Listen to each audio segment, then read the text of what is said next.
Hey everyone, this is Timothy Rixner with the Realtor Group, and I am back with another realtor marketing tip. Today, we are going to talk about personalization.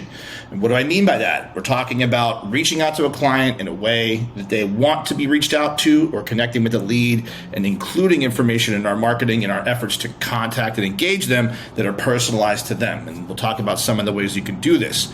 First, let's talk data, let's talk stats. Did a little bit of a research. I've looked at a lot of different places since I've been in the industry. I've been looking at this for over 13, 14 years now. We utilize all of this in our own marketing. So 80% of people are more likely to engage with someone if the content provided to them is personalized. 72% will only respond to personalized messages, and 70% of all users surveyed said that they are frustrated by non-personalized messages. So we're talking really high number, large collective number of people that we're going to be able to utilize this for. It's going to increase our conversions. It's going to increase the number of leads that we get that end up being prospects. So let's talk about different ways. I'm going to talk about 3 specific ways that you can personalize your marketing and your data.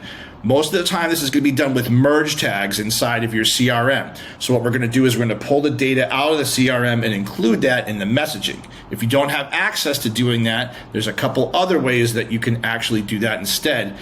You can meet one-on-one with me about that. But today we're going to talk about basically using the data that we have, including the merge tags, in 3 different ways. Number 1, personalizing their content for their ask. Something as simple as making sure that somebody inquires about a listing, that the listing address is included in there. It could also be wherever they reached out to you at, whether it's your website or directly via text message or phone. It could be through another source or a lead source that you purchase, making sure that we reference what they're asking for and what they're asking about when we reach out to them first is going to increase that engagement. Remember, 72%, we're talking over 2/3, is going to engage with content that's personalized to them.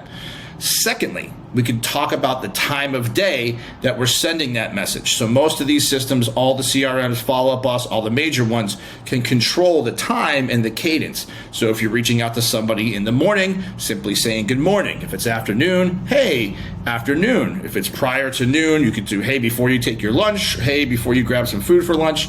And in the evening time, we don't want to reach out too late, but before dinner time and around that time, we could talk about the evening. So remember, the time of day that those messages go out can be personalized in the greeting. It can be personalized as part of the message, makes it feel more engaging, more personal.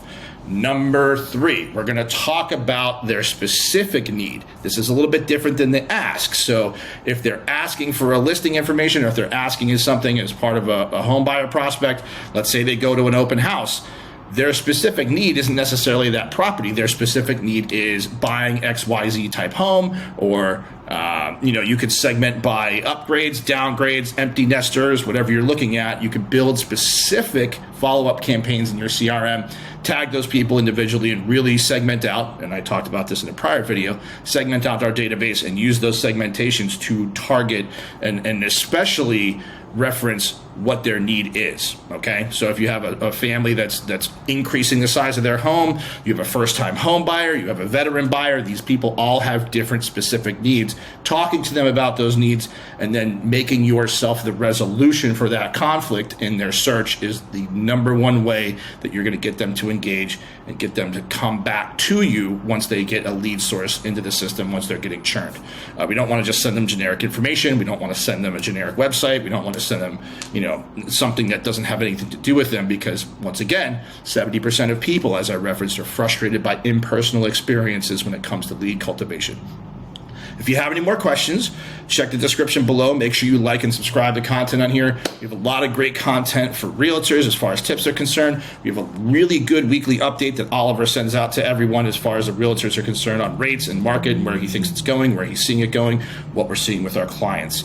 Thank you so much for joining me. I appreciate your time today, and stay tuned for more. We'll see you soon. Thanks.